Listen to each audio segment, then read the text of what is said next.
Hello, everybody.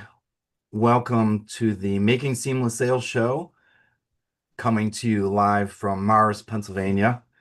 This is episode 8 of the Making Seamless Sales Show with special guest Jerry Timmis, who is the account manager in the Smith's Industry Story in my Making Seamless Sales book, which is obviously the same name as the show, and that's why I called it that. And for those of you that can see the live stream or watching any of the video replays, this is the book, and we'll be talking with Jerry in a little bit about the Smith's Industry Story, which is really a foundational part of the whole book.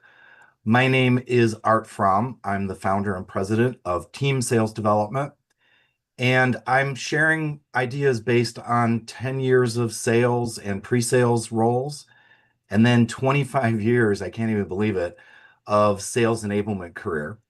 I've curated the interconnected concepts from my whole portfolio of offerings, the consultative selling portfolio that I have, and offer that up in the book and on this show. So this is really to help you in your role, whether you're in pre-sales sales, whether you're in B2B sales, or even if it comes down to persuasion and influence. Everybody should have something that you can gain out of this. Before we get into tonight's show and our special guest, I want to thank Chris Smith from Impeller CRM, who was on the show last week, episode 7. He talked about making sure that your CRM system doesn't suck. And his book is right up here on my shelf. We talked about that. Chris covered different ways that the CRM or customer relation management system, if not everybody's familiar with that, how that could go bad and sometimes get in the way of sales doing their job. He talked about the implications of that when it comes to the quality of the information and even the pipeline accuracy and other things like that. And then he went over his system for diagnosing the issues and some of the solutions that he provides, including recommendations about proper training, proper processes and methods, and then tools that support sales, not create work. And that is so important because this is why oftentimes CRM systems are not loved by salespeople. And in fact, they should be something that's a help and helps them sell. So one of the things that we discovered that we talked about was a cornerstone of my portfolio, which is the sales opportunity snapshot methodology. And that is something that allows sales to sell. It is supported in software, in Salesforce and in Dynamics 365 as an app. And it has been proven to increase win rate in one case by 16 points and generated 22% higher revenue within 2 years for a key client. And here's the thing about this is that I'm so blessed that that methodology has helped this client now for 20 years running. And so I still have that client and I'm doing workshops for them even this year, and there's a few more to come. So you may want to tune into episode 2 if that's of interest to you as far as the methodology, because the author of the methodology and my longtime partner and friend, Steve Bistritz, is on episode 2 of the Making Seamless Sales show. One last thing about Chris, if you didn't catch the show, he did offer his book, CRM Shouldn't Suck, for free. And so tune in to the show last week, which was on September 18th, to find out more about how you can get your free copy. Now, in today's show, which we'll dive into in depth after the first commercial break, in today's episode, Jerry and I will discuss what happens when you're late to an enterprise class deal. The $23 billion potential client already has bids in hand, and even it seems had selected a solution. And Jerry got just one shot to get in and try and win the deal. So, as I mentioned, it is a key story in my book. When I started writing my book, this was one of the stories that I knew I needed to include because it's very foundational to the idea of seamless sales, how the pre-sales and sales can work together better. And it's something I've told that story, I don't know, maybe 100 times in workshops that I've delivered over the past 25 years or so. And just to give you a little preview, in Jerry's own words from the back of the book, Jerry said the Smith's industry story in the book, for which I was the sales rep, was an engagement that would be hugely formative, resulting in a green account manager becoming a seasoned sales executive with Oracle and Salesforce. So we'll hear more from Jerry about that. Now, um, a couple of other things, and then I'm going to do a little bit more intro. So speaking of the book, I'm very happy to say that yesterday was the 1 year anniversary of the book, and that's why I wanted Jerry on the show tonight, is because it was so foundational to the book. And when Jerry and I first talked, gosh, it was about 3 years ago, I guess, when I was writing the book.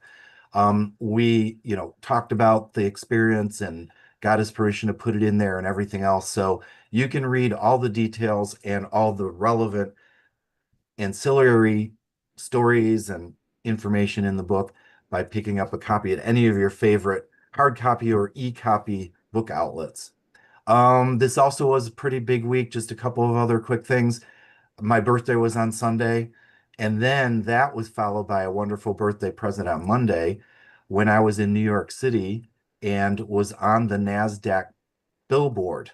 So that was quite an experience being down at Times Square and seeing that.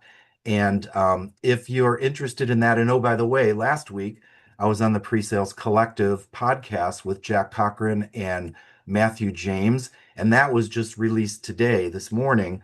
So you could check that out. So for all these details and to access more resources, go to teamsalesdevelopment.com and then take a look at the events and articles page because that's where I provide all these resources. You can access all the episodes of the show and also all of the other articles and things that can help you out. So just a little bit more background on the Smith story, because when we come back from the break, I want to dig right into it with Jerry. When I met Jerry, who, as the quote says, was a young green sales rep at the time in early 2000, I was running the Mid-Central region at Parametric Technology for the pre-sales organization. So we were responsible for the demos and the benchmarks and the proofs of concept and all those types of things. And we were doing enterprise information management sales, big, complicated enterprise deals. Now, some of you may not know this, but Parametric Technology actually invented MEDDIC, which is a qualification methodology. They had invented that several years earlier. And for those of you that don't know, MEDDIC stands for metrics, economic buyer, decision criteria, identifying pain, and identifying a champion. And the significance of that is because since PTC had invented this, they did it because it was to help sales. So when typically a salesperson like Jerry would approach me and ask me for a resource to do a demo or whatever, I had the luxury and the authority, frankly, of asking that salesperson in a win-win approach to tell me about what they had learned regarding the opportunity. And typically, MEDDIC would be the format. In fact, this is in the days when we were in person, and quite a few times a salesperson would walk into my office and say, "Hey, Art, I need a pre-sales resource to help me out." And I'd say, "Yeah, come on in and shut the door." And on the back of the door, I would have MEDDIC right there, all five of the pieces of, what is that? And by the way, some of you know it today as MEDPIC, and there's a variety of variations that have added other things to it. So whenever somebody would come to ask for a resource, I could qualify it a little bit in terms of and learn what that salesperson knew so that I can know what type of resources to line up and provide the appropriate resources accordingly. The more that I knew, the better I could respond. And the more the salesperson knew, the better we could respond to the client. So, and with an enterprise style deal, if any of you have been involved with big enterprise like information management or supply chain or other things like that, it can get very, very complicated. And the number of different things we could show is almost limitless. I would typically say, and even Jerry and I will talk about this, but one of the things that I would come back with is if I didn't know enough, or if I was asked to do a demo, I'd say, all right, well, give me 3 days to show what we need to show, and maybe something will resonate. The classic show up and throw up harbor tour. However, if the opportunity was well qualified, if the information had been discovered, there was plenty we could go on. Knowing what the client's business issues were, knowing who was involved and who we were trying to persuade, understanding about the decision process helped us make sure we got the right people involved. And then we can understand the time frame that they were looking for. So all of those things were really good pieces of information to help us together as a sales team be able to construct the right demo that would hit on the right marks.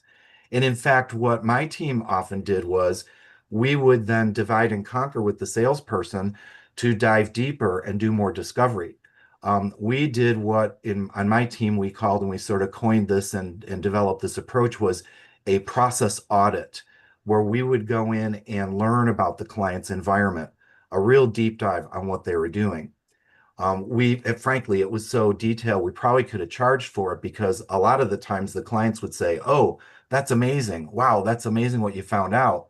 And one thing for everybody in sales as a side note is this, I think, is one of the very interesting things that we as sales teams get the opportunity to do, is see various things in the client organization that they often can't even see themselves because they're in these silos. So we would do these process audits. We would come back and present our findings. And very often the client was super happy about it. We'd give them the information and they could use it internally. We'd confirm the information. And then what we would do is schedule a demo to show specifically the things that they were interested in doing. We would map it to their requirements. And we won a ton of business using that approach. So just as we get ready to approach the commercial break here, setting up our conversation with Jerry, around early 2000, I got a call from Jerry saying that he had an opportunity to do a demo at Smith's Industries. And he said, and this is probably some of you will recognize this, "We got one shot at this. It's going to be a big deal. Art, I know you could do this. Bring your A game, bring your team." And he told me a little bit about it that we'll go into, is that he got in late. They had already received some bids, and they had potentially even selected a competitor. So they wanted a demo. Now the question is what demo to do. So my team and I, and Brad Ferguson was key to that, and Don Kemick was key to that back in the day. They were on the team. We had a discussion with Jerry to find out what he learned and to determine how to proceed. And so with that, we'll go to the commercial break. And when we come back, we will talk with Jerry about what that experience was like, the lessons that came out of it, and how you can avoid rushing to a demo and instead turn that around into a potential win. So we'll go ahead and go to the commercial break now. We'll see you back in a few minutes. Are you a conscious co-creator? Are you on a quest to raise your vibration and your consciousness? I'm Sam Leibowitz, your conscious consultant, and on my show, The Conscious Consultant Hour, Awakening Humanity, we will touch upon all these topics and more. Listen live at our new time on Thursdays at 12 noon Eastern Time. That's The Conscious Consultant Hour, Awakening Humanity, Thursdays, 12 noon on talkradio.nyc. Are you a high-achieving, growth-oriented leader? Are you interested in developing your authentic leadership while creating a healthy, inclusive workplace? Hi, I'm Dr. Mira Brancu, host of The Hard Skills on talkradio.nyc at 5 p.m. Eastern on Tuesdays, where we discuss how leaders develop the hard skills needed to make a greater impact. We interview experts, have live coaching, and tackle these challenges. Listen to The Hard Skills on Tuesday at 5 p.m. Eastern on talkradio.nyc. Are you a purpose-driven individual looking for deeper healing, clarity, and growth? Welcome to the Expansion Room, a transformative space for purpose-driven individuals. I'm Siobhan Larice, host, licensed therapist, and coach. Join me every Wednesday at 5 p.m. Eastern Time on talkradio.nyc. You're listening to Talk Radio NYC. Uplift, educate, empower.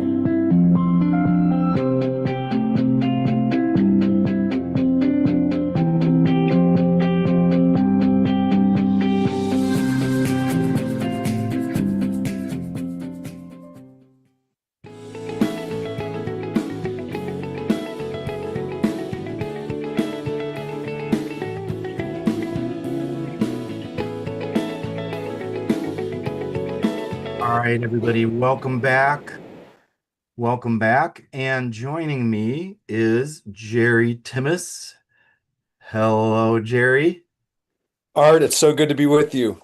Likewise. It's really great that we can share some of the insights, and I'm looking forward to the things that you learned as a part of this, and I certainly learned as a part of this. Let me just set the stage real quick by introducing Jerry. Started his career in organizational change management, and then he had a software career in 1997.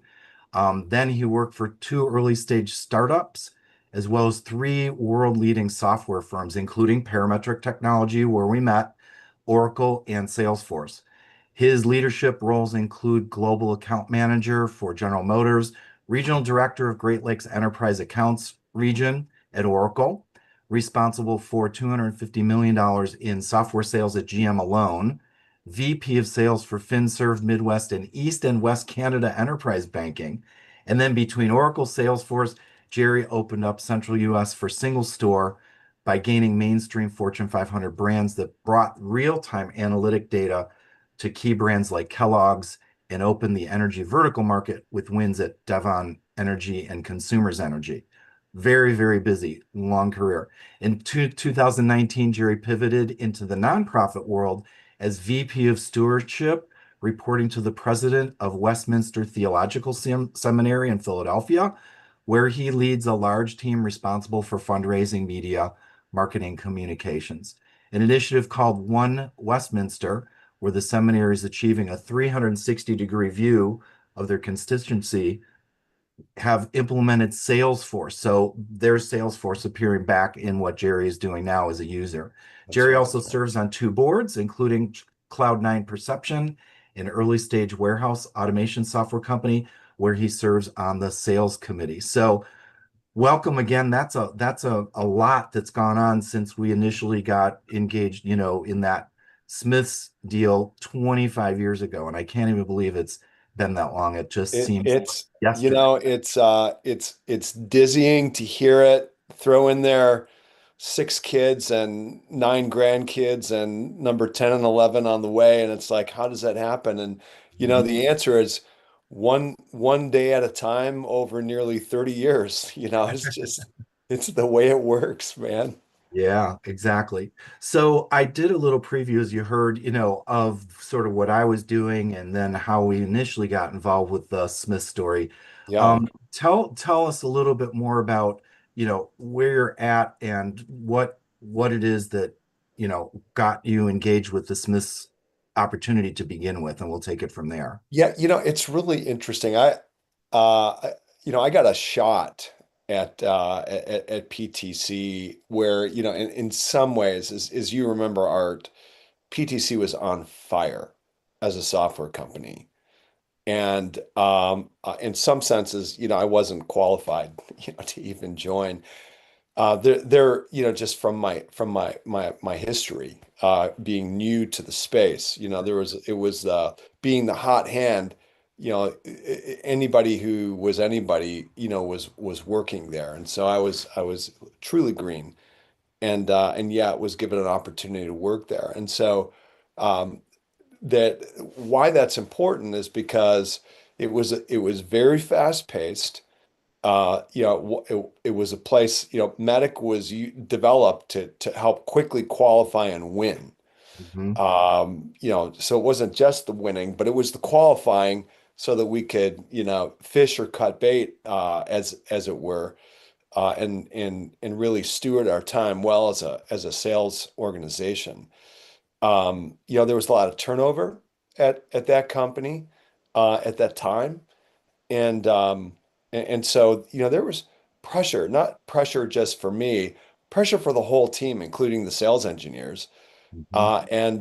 and for my management. And so, Smiths happened as a result of a cold call. It was right around the corner from where our office was.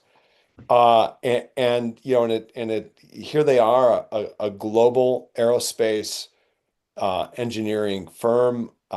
This opportunity was both a combination of uh, product development, so the discrete elements of machinery. And so, just for the listeners, Smiths is everything from, excuse me, you know, Yeah, cockpit avionics to, Jerry is so gracious because he's coming off of a huge, important trip to a foreign country and then got a cold and everything else, and he's been fighting through it. So no worries. Take your time. thanks, I appreciate it. I'm doing pretty well. Um, so cockpit avionics to uh, scanners in airports. If you go through and you put your luggage in, as you're just checking in, a lot of those are Smith scanners, right? So it's the discrete product and all the software that manages it. To your point earlier, very complicated, and so product lifecycle management at the time was pretty new, Mhm, and there was a few players, and we clearly hadn't made the cut. That call nudged us in. And so the pressure, was very real. Because in some part, to come in and show them, because that's the table that was set for us, mhm, right? Okay, come on in. Now the question is, what do you do with that? mhm. And how do you work with people, customers who are feeling their own pressure to meet deadlines, they're reporting, they're accountable, to, in this case, Rick, if you remember the guy leading that initiative, to Bob Mills, who would be the game changer, amazingly. Yeah, That's just a yeah, we'll great get part of the story that to you'll that. help tell. But so, being able to take what you're given and then bend it to the benefit of both you and the customer in the right way, that's where the real story is, right? Well, and backing up just a little bit, they had already, it wasn't like they were starting on their journey. Like they had already seen the competitors. They had already gone through the RFP process, so to speak. Had And already developed the relationships with those vendors. yeah, so Yeah, when you got us in there, it was very late to the game. Like it was a long shot. yeah, And for sure. therefore, there was all that much more pressure on you as a new sales rep and everything else. So when you came to me and asked me to do a demo, we got to have one shot at this, all that classic stuff. Um, what prompted you to do that in terms of this give and take that you were starting to mention regarding us getting a spot at this very, very late stage at the table? Uh, you know, I, what prompted me to reach out to you was I had to reach out to you to get the resources. Um, we really didn't know each other at that point. Oh, Right? And I was working with one of your key guys, on this. And certainly my management was supportive of this. It was a bit of a Hail Mary, right? mhm. So that's it.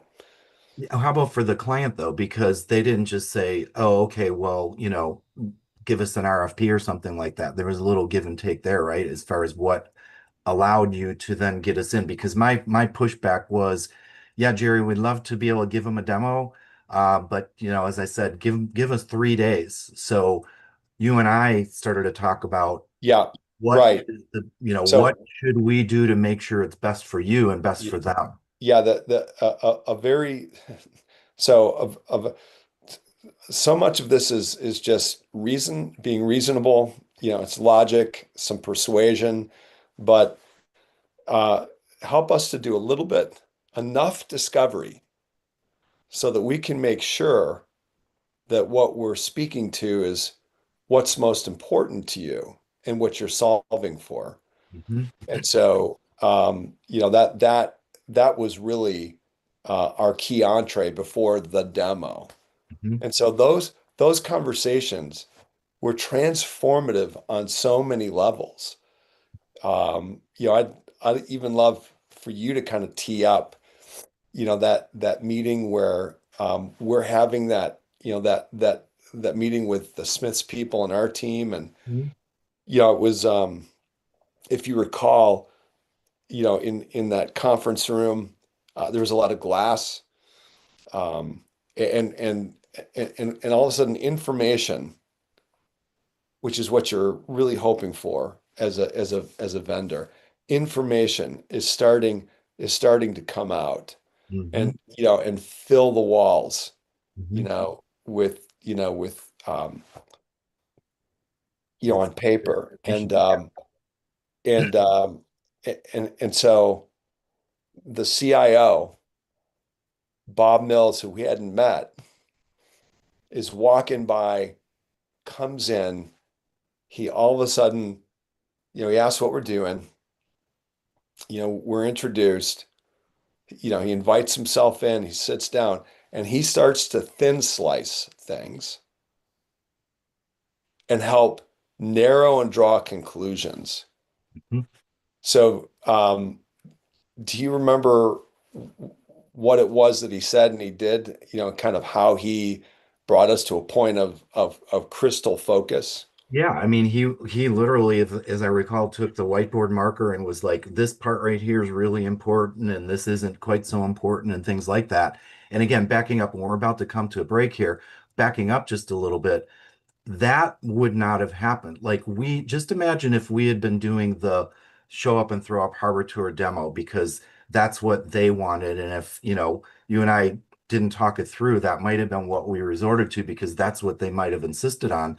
But because you and I had the discussion and I said, look, this will help you to help them. And then you took it to them and said, this will help them to get what they want. And then now we can all laser focus on what's needed. Instead of Robert Mills coming in and joining us, I think he could have walked by that conference room and saw a bunch of his people in there and, kept walking, which we would have never met him. Yeah, And as yeah. we'll talk about after the break here, he was key to the whole opportunity. Like that was your main contact moving forward. Or I think another one, maybe this is a little bit exaggerated, but he could have walked by and seen, a bunch of his team members in there trying to figure out what the heck they were seeing when we're showing this Yeah. complicated demo of all this stuff, and they're so No, totally lost. And he look in and he go, "What are you all doing here? Looks like you're wasted your time." Art, if there's a headline in all of this process, well, let me give a punchline. I mean, before we go to the break, Smith's 25 years later is still a parametric technology, now PTC customer. Did not know Okay. And so that's kind of a punchline. The headline was the whole arc of where we ended up had to go through this little doorway called Art From that. saying, hey, listen, let's just slow down for a minute. Mhm. Think about what we're solving for and how we can best help them, thinking about them, deliver on their objectives and put us in the best possible light. Awesome. Excellent. When we come back from the break, we'll talk more about the dangers of the dash to demo and the turning point, and then also get some advice from Jerry in terms of what he learned and then moving forward for new sales reps or experienced sales reps that want to sharpen the tool. So let's go ahead and we'll take the break and we'll be back in a couple minutes and continue our discussion with Jerry. Misalignment within your sales team or with a client stalls deals and creates unnecessary friction for you and the client, resulting in up to 37% lower win rate. If you're in pre-sales, sales management, or sales enablement, and you'd like to increase revenues, win rate, margins, client satisfaction, and stay competitive, this show is for you. Hi, I'm Art Fromm, host of the Making Seamless Sales Show. Please join me live Thursdays at 7 p.m. Eastern on talkradio.nyc.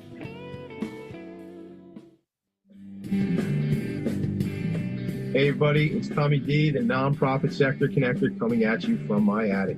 Each week here on talkradio.nyc, I host the program Philanthropy in Focus. Nonprofits impact us each and every day, and it's my focus to help them amplify their message and tell their story.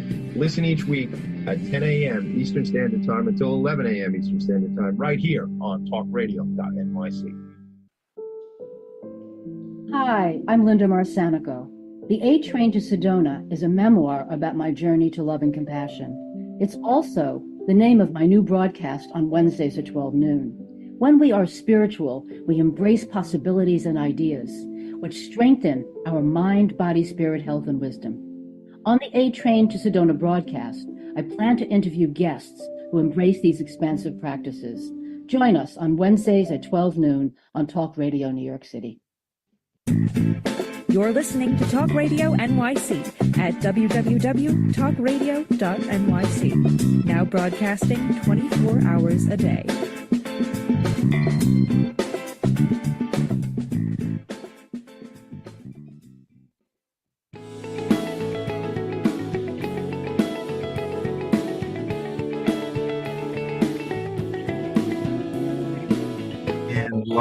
Welcome back, everybody. We're continuing our discussion with Jerry Timmis, who is the sales rep that we worked together for the Smiths opportunity that was 25 years ago. And the key point being is that we did slow down. We did ask and convince them, more or less sold them on the need for us to do demo. And I initially sold Jerry on the need to do that.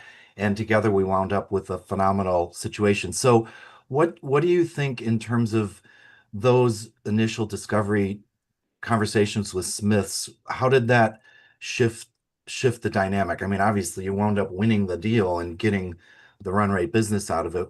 What else was going on there as far as shifting that dynamic? Yeah, that deal ended up being, it took time to win that deal. I mean, the whole deal slowed down.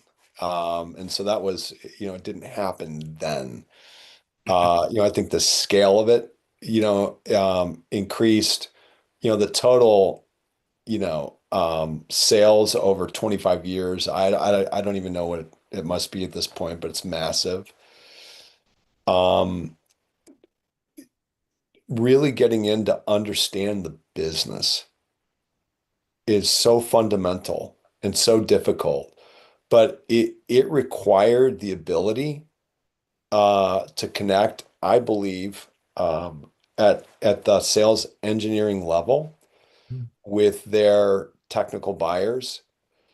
At a very technical firm, that was that turned out to be hugely important. So, in as much as you can say that the sales team, kind of through the rigor of our execution and doggedly getting in and convincing us to come, to give us a shot was a really important, inflection point. There's no question that what really won this deal was the caliber of the sales engineering team. And frankly, my willingness to be led by my sales engineer and his just to recognize his acumen and to let him and his boss, which in that case was you, come in and help lead that part of the process, which in so many cases in technical sales is well, it's there's nobody in the sales world that would say, oh no, I mean, for sure, that's a given, but it's not a given. Mm-hmm. It is transformative in the relationship of between two firms that are accomplishing something greater together. You're dealing with the lives of people, their livelihoods, their well-being. And so the ability to build trust is what's central to credibility. Mm-hmm. And that credibility is central to, being the cause that, that people give to. There's that old phrase, people give to people, or companies give to other companies, justified by the cause or the reason. Well, that cause piece, the reason being established, in our world of technical sales, That's through the sales engineering and, kind of a combination of that and the business development organization working together. And over the years, there's more sophisticated, um, you know, business development teams that work with sales engineering, to just develop, plausible, crisp cases that, to your point, you know, people could pay for on their own, to use. Since that time and with this approach, I've had multiple people, come to me or to us in our organizations, in sidebars, in moments of, okay, I think of three right now. Is this a good deal? Tell me if I should do this deal. The smallest of those deals was 9 million. Another was 26. Another was 32. In the case of the $32 million deal, the chief strategy officer of GM said, as we're looking at, at the premises of the deal, he said, our business better than we do. And so, you know, we want to share those assets to help them succeed. Mhm. It's how we grow and achieve our objectives. But so much comes to the credibility of that sales engineering team to get there. And that portfolio, by the way, Art, and that would have been in Oracle at that point, of information where that chief strategy officer said that came from the work of a guy by the name of Dale Deloy, the lead database sales engineer for GM, right? Well, I think it's that it is the partnership. So it's like a divide and conquer, but it's not separate. And there are separate roles. The sales is a separate role from sales engineering. And I don't want to go onto this tangent, but at one point I got the opportunity to add the sales role, and that was not good. I thought it was going to be great, but the customer, frankly, didn't trust me as much because they're like, oh, you have a quota now. So there's a need for both. And it's that working together, which is what the big, my big theme and my big mission is really about helping that. And that's what you allowed to support. I mean, you were new at the time and you must have, again, seeing all the things going on at PTC and now this all of a sudden comes on your lap. It would have been easy for you just to get a demo. And maybe in your mind you're like, yeah, that is the right thing to do. So what advice would you give to sales teams in terms of the avoiding the show up and throw up type demo? And one thing I will say is that good sales engineers will be able to pull that off. It's just not going to be as efficient as Yeah. effective as you said. And that's almost dangerous because it starts to lead to, oh, all I got to do is tee it up and give it to them. But I believe we leave money on the table if we don't do that. So what's your advice to, for sales teams who want to kind of rush to the demo and do the show up and throw up harbor tour type thing? Yeah, and this was such a difficult situation, to um, to navigate. Um, but but you've got to be able to communicate with your leadership, on what the long game is. Hmm. Right. And you've got to be able to speak your mind on what the risk of doing this is. Mhm. Going in and just showing a demo. There's for a young rep who's got seasoned leadership, that seasoned leadership is going to tell that young rep, he who mentions money first in negotiating a deal loses. So as time's gone on, kind of in the same way with respect to a demo, and certainly as I moved in, over the course of my career, into leadership, I'm qualifying all the time. You know, what what does the customer say? So much of a sales leader's task is to deconstruct assumption and backfill it with customer verifiable data. Mhm. And Say so, that again. That's key. That turns everything on its head right there. so much of a sales leader's focus should be deconstructing assumption and backfilling it with customer verified data. Hmm. Yeah, because in sales, we're all optimistic. Oh yeah, this is going to close and we want to chase after everything. It's hard to just let something go, especially as a new sales rep, or, if you are feeling pressure in your company to just make a sale, okay, I'm going to line it up, do a demo. Okay, if it doesn't work, I'll do the next one. And that just leads to busy work. The buyer verifiable outcomes force us to focus on the buyer and what they're trying to do. It's all about the end in mind.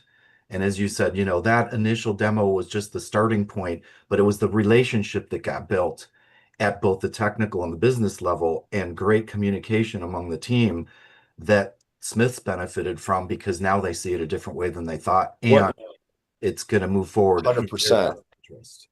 Art, think about it. That one meeting, that one discovery meeting was the total game changer. Hmm. We all of a sudden we're working with all of this rich customer verified data. Not just that, I could go back and tell my VP, the CIO of Smiths in that meeting said that this, and this were the top priorities, which are a little bit in counter-distinction with, the guy that he has running it. He was saying Hmm. this, but in Yeah, front of all of us, he reset the priority, stack, by saying, no, no, no, no, it's this, and this right here. yeah, So that's the holy grail of succeeding is what's important to them.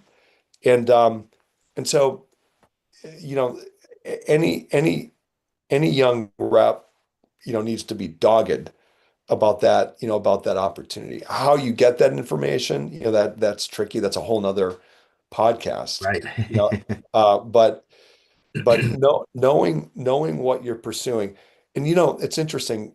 Um, so medic, back to your point, what's so amazing about a rubric like medic, or anything like that, is that it's a set of questions that everybody, whether it's a sales engineer or a sales rep or a sales manager, anybody who's touching an account is constantly asking those questions. Hmm. Yeah. And And right, it's and filling in that rubric. yeah. And again, we can discuss this more at another time. Any information we gain, even in the process of qualification, is important information.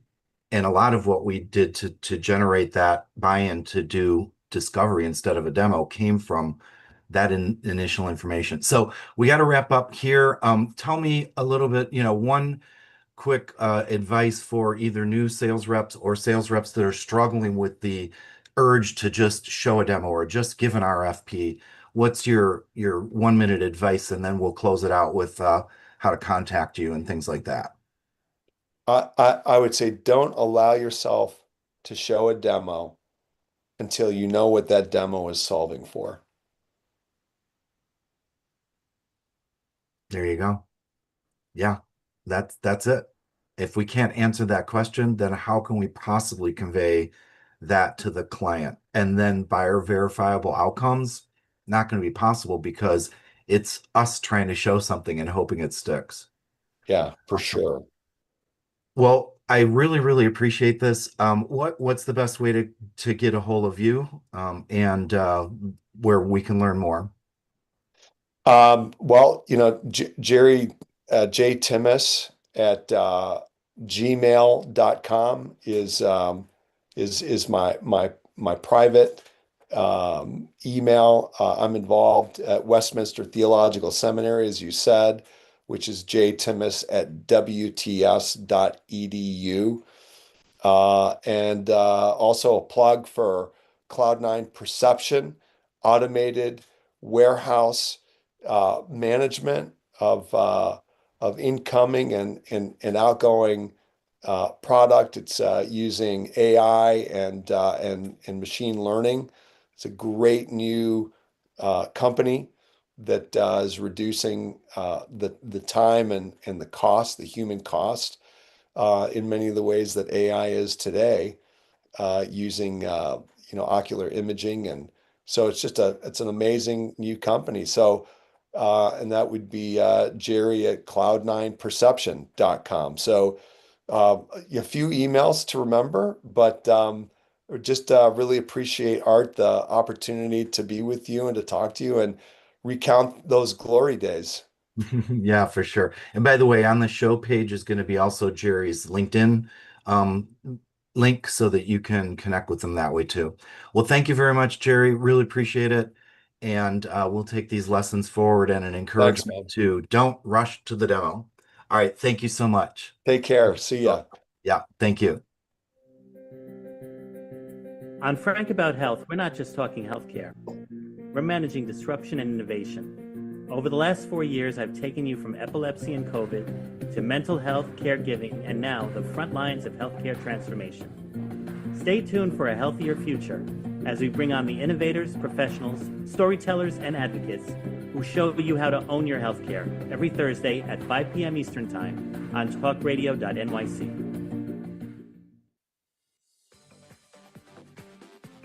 Ready to serve up success with a splash? Hi, I'm Bruce Kramer, aka the corporate cockroach. I'm the Renaissance woman, Angie Snowball. And I'm your strategy doctor, Dr. Meltech Desange, inviting you to serving up success with a splash. Join us as we shake things up with real talk and real strategies centered around awareness, action, and accountability. And yes, there really is a cocktail involved. Please join us and sip your way to success. Serving up success with a splash, where wisdom meets happy hours. Cheers! Cheers. Cheers. You're listening to Talk Radio NYC at www.talkradio.nyc. Now broadcasting 24 hours a day.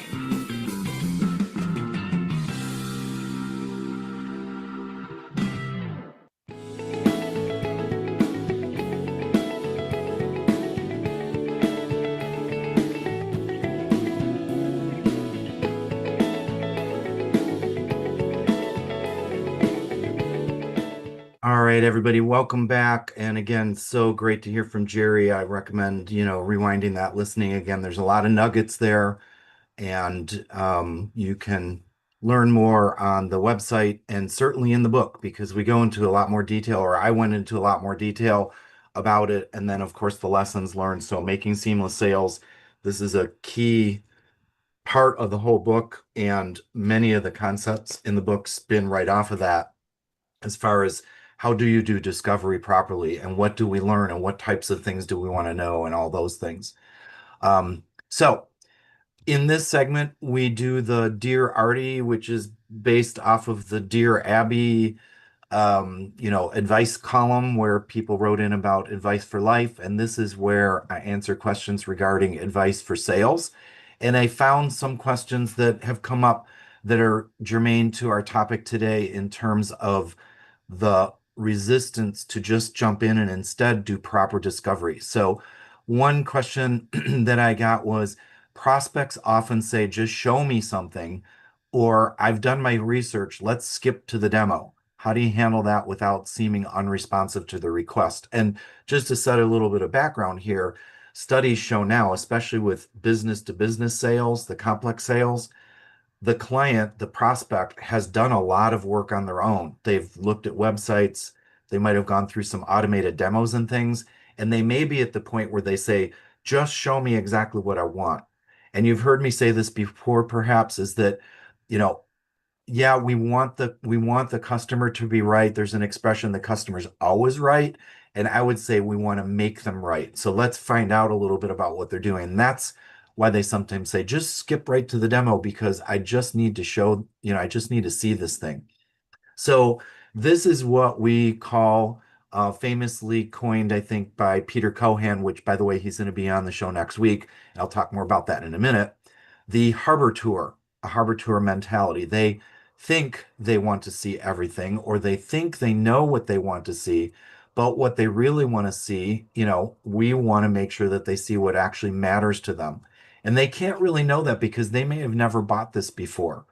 So one thing that I've always done and what I would recommend for all account managers and account executives and for that matter, SDRs and BDRs to do is to just acknowledge the request. So yes, we understand that.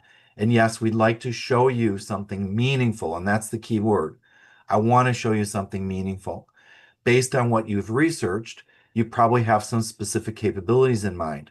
So rather than doing a generic demo and behind the scenes, that's our show up and throw up demo, which we don't really want to do. Rather than doing a generic walkthrough that's going to potentially waste your time, I'd just like to ask you a few questions to understand what it is you want to see. Now, these discovery questions can be based on your own methodology or whatever. Three that work really nicely are, for example, what's driving this project? And again, notice these are very open-ended questions. So what we're doing is getting them to talk. What's driving this? And I didn't say who's driving it. I didn't say, is there a particular department? Just what is driving this and see what they say about it. What does success look like? And again, that could be for the person we're talking with. What do they consider success? Maybe they're doing this on behalf of somebody else. So what does success look like for them? And then who else is involved? And this is a key indicator of, at a minimum, how serious are they about this? If it's just them doing a science project and they don't have any ability to go anywhere with it, then that can flesh that out. We can find that out in advance. So those questions, while they are definitely qualifying, at the same time we're gathering information to learn what it is we can put together. And don't be surprised, by the way, if that discussion goes on for minutes, if not an hour. The whole goal here is to drive discovery. And next week, when we talk to Peter Cohan, we'll talk more about some other methods. What this winds up doing is positioning you as an expert that's done this before versus them who have only gone through it once. You have experience that can guide through, but you need to know where they're at. You need to know where they're trying to go. And so what we want to do is we're not refusing the request, we're making it more valuable. And really that's what Jerry did as well, right? They're like, yeah, you could get in here, but we need to see a demo. And then Jerry said that to me. And then I said to Jerry, you know what? How are we going to know what to show? Jerry said to them, we're going to save everybody time and cut to the chase by learning about what it is you're doing. And the rest is history. So the importance for sales and pre-sales working together is that this will prevent that endless demo cycle where you show features that don't matter, hoping that they stick. And that's just going to lead to more questions and more demos, and then wasting your time and ultimately losing deals to do nothing where you've just continued to show things. And I'll go back to what I said when I was talking with Jerry. Pre-sales SEs are really, really good at turning not very much into something. So as a salesperson, and again, I'm a salesperson and I have been, professionally, and I do sales now, it's important for us to not just take a quick win and say, oh, good, they made something out of that. We want those buyer verifiable outcomes that Jerry was talking about. We want to make sure we know that this resonates with the client. And it isn't about a tick in the box of just getting a demo. It's about truly moving the deal forward. So this will position us as a consultative expert rather than a vendor. And that's a big difference, right? We want to be seen as a partner. We want to see it as being helpful. I'm not here to try to sell. I'm not here to try to push. What I'm doing is trying to help somebody buy, try to help them to get what they want. And if there's no fit, great, we'll part ways friends, and then that'll save time for us and save time from them. And frankly, if it's not a fit, I don't even really want to pursue that because it could drag me down into a whole series of things that I can't even deliver. So that's one thing in terms of the idea of not just responding with, oh yeah, we'll show you a demo and then we hope that it works. The other question that I want to go to is the discovery demo agreement framework. And somebody asked the question of how do you structure the conversation to get the prospects to agree to do proper discovery before jumping in? And I would even take this one step further or upstream and say, how do you get your sales rep to agree that discovery is needed so that they're not just saying, hey, I got to have you do a demo. They've got one shot at this, it's going to be huge and all that. So I use what I recommend is the mutual value exchange. Very simply put, it's help me to help you. You as the customer might want a demo. I need to help you. Okay, so to help you, help me understand what to do. Same thing in starting with the sales rep. So if you're a sales rep, realize that your sales engineer, your pre-sales person can absolutely help you. Do you know that prospects automatically trust a sales engineer? Automatically. And they will be skeptical and not automatically inherently trust a salesperson. So why not use the sales engineer to get information, right? And that's where the agreement and the seamless sales can come into play. So this mutual value exchange would be, yeah, I understand if I'm pre-sales acting this out, I understand as a salesperson, you want to meet quota, you're looking to make your commission and all that. I can help you with that. What I need though is to understand what it is that they're trying to do. What are we trying to accomplish? And not just for the demo. The demo's not just a check in the box. We want to have true client success, laser focused on the success they will get out of the engagement. So help me to help you. And then I can show something that's relevant to the client situation, relevant to you as the salesperson. And then we both learn in the process of what's going on there. Now, we also bring with us, both in sales and pre-sales, experience having worked with clients like that. So one of the things you can offer up is, yeah, I could offer you a generic demo. If I ask a few questions, I can probably pull from my experience the things that really matter to you. And now what we start to do is get them to realize, oh, Art's done this before. Perhaps there's things I haven't thought of. So we've all heard of FOMO, fear of missing out. And that's part of it is if you can help them understand you've worked with other people like them before and you're asking the questions out of genuine interest so that you know how to bring your resources to bear. Now they may be thinking, oh, wait a second, if I don't let Art ask the questions, then I might be missing out on something. And then there's the fear, the FOMO. Have you heard of FOMO? The fear of messing up. And what we want to do is give them a sense of, you know what, if we can help them to be accurate, then they can get a better demo. So in any event, this framework gives you the repeatable methods to take control of that in a way that has positive outcomes for your client. Very quickly, as we wrap up for today, thanks again for Jerry sharing the ideas for how to work together better as a team. Check out the Making Seamless Sales book and more details there. Look at my website, teamsalesdevelopment.com. I've actually got an article on there of selling discovery. In other words, doing this mutual discussion and this agreement. Please contact me if I can help you with your plans for sales kickoffs, seminars, or other events to improve your sales teams. I do offer keynotes and workshops and CRM integrated tools that have been proven to help sales sell. Like, share, and comment.